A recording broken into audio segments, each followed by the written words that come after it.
मुझसे election commission affidavit मांगता है। ನನ್ನ ಹತ್ರಿಂದ ಇವತ್ತು ಚುನಾವಣೆ ಆಯೋಗ ಪ್ರಮಾಣ ಪತ್ರ ಕೇಳ್ತಾ ಇದ್ದಾರೆ। मुझसे कहता है कि मुझे ओथ लेना है। ಅವ್ರು ನನಗೆ ಕೇಳ್ತಾ ಇದ್ದಾರೆ ನಿಮ್ ಮುಂದೆ ಬಂದು ಪ್ರಮಾಣ ಮಾಡಿ ಅಂತ ಹೇಳಿ। मैंने पार्लियामेंट के सामने, पार्लियामेंट के अंदर ओथ लिया है। ನಾನು इस संविधान के सामने ओथ लिया है। इस पर हाथ डाल के वोट लिया है। इस पे हाथ डालकर ओथ लिया है। ನಾನು ಸಂಸತ್ ಭವನದಲ್ಲಿ ಪ್ರತಿಜ್ಞೆ ಮಾಡಿದ್ದೀನಿ, ಸಂಸತ್ನಲ್ಲಿ ಪ್ರತಿಜ್ಞೆ ಮಾಡಿದ್ದೀನಿ, ಈ ಸಂವಿಧಾನದ ಮೇಲೆ ನಾನು ಪ್ರತಿಜ್ಞೆ ಮಾಡಿದ್ದೀನಿ, ನಾನು ನುಡಿಯಂತದ್ದೆಲ್ಲ ಸತ್ಯ ಅಂತ ಪ್ರತಿಜ್ಞೆ ಮಾಡಿದ್ದೇನೆ। और आज जब हिंदुस्तान की जनता हमारे डेटा को लेकर इलेक्शन कमीशन के वेबसाइट पर सवाल पूछ रही है, तो इलेक्शन कमीशन ने अपना वेबसाइट बंद कर दिया।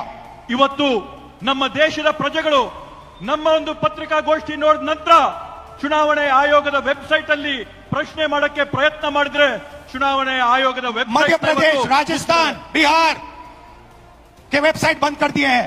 ಇವತ್ತು ಬೇರೆ ಬೇರೆ ರಾಜ್ಯಗಳ ವೆಬ್ಸೈಟ್, ಚುನಾವಣೆಯ ವೆಬ್ಸೈಟ್, ಬಿಹಾರದ ಚುನಾವಣೆಯ ವೆಬ್ಸೈಟ್ ಇವತ್ತು ಬಂದ್ ಮಾಡಿದ್ದಾರೆ। क्योंकि वो जानते हैं कि अगर हिंदुस्तान की जनता ने इसी डेटा को लेकर सवाल पूछना शुरू कर दिया तो उनका पूरा ढांचा कोलैप्स कर जाएगा।